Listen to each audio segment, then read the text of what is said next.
Alors bonjour Instagram, j'espère que vous allez bien.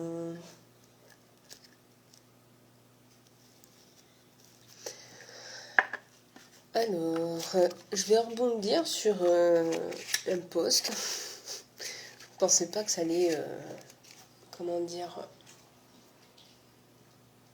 créer autant de commentaires ou autant de questionnements sur le droit d'être soi. Je pensais pas que ça allait faire autant de commentaires, bah oui, sur les réseaux sociaux, notamment Facebook et Instagram. Entre les messages privés, les commentaires, etc., que ce soit personnel ou autre, et j'ai eu souvent des commentaires du genre « Comment fais-tu toi pour être toi ?» Disons que c'est un peu compliqué à expliquer. Comment voulez-vous que j'explique ça ? Il faut être en phase avec ce qu'on est, avec ce qu'on pense, nos opinions, notre façon de vivre, notre façon de penser, etc. Il faut que ce soit en accord avec tout notre être. Et évidemment, il n'est pas évident dans cette société à être complètement soi. Pourquoi ? Parce que la société impose à ce qu'on ait des critères particuliers. Par exemple, dans certains domaines, dans le métier, par exemple, il faut être belle, enfin, surtout pour nous les femmes. Hein. Pour les hommes, sont un petit peu moins, sévères. C'est très misogyne, la société de toute façon.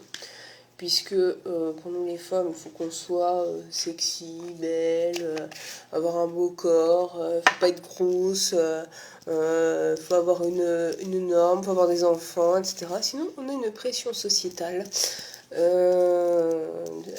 C'est derrière, si on ne fait pas par exemple des enfants, on n'est pas des femmes dignes de ce nom, on devrait être absolument mère de famille, etc.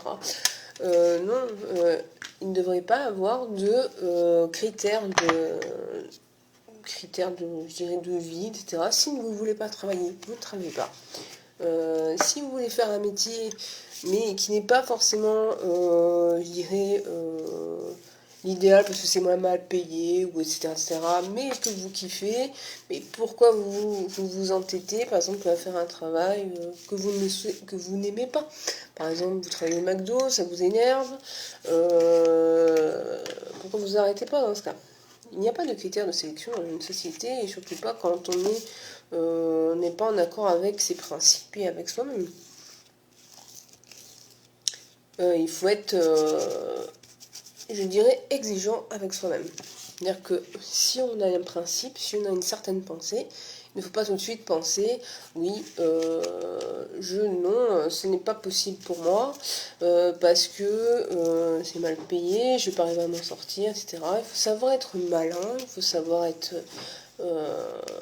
exigeant, être en amour pour soi-même. Je dirais que c'est le plus important, être s'assumer tel qu'on est. Peu importe, nos qualités, nos défauts, il faut les assumer. C'est le principe de la vie. Et on a des défauts, on a des qualités. Il suffit de les accepter et de faire en sorte, après, que toutes nos actions sont prises d'une décision qui est de nos propres libre arbitre, et non pas parce que la société exige ceci ou cela. Voilà. Mais tout le monde, c'est pas que pour les femmes, pour les hommes, peu importe. On a des choix à faire qui sont notre propre ressort. Si on veut faire ci, on veut faire ça, il faut le faire de notre plein gré.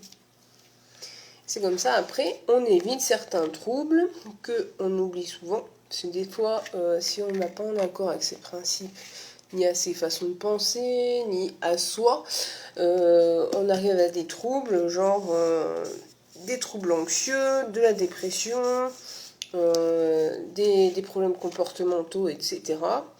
on limite la casse, disons, et on arrive à peu près à vivre correctement.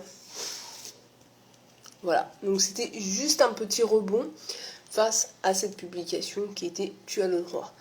Et oui, tu as le droit à être toi et ne pas être en accord avec la société.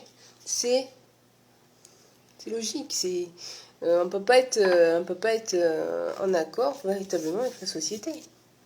Voilà. Je vous souhaite à tous une excellente journée.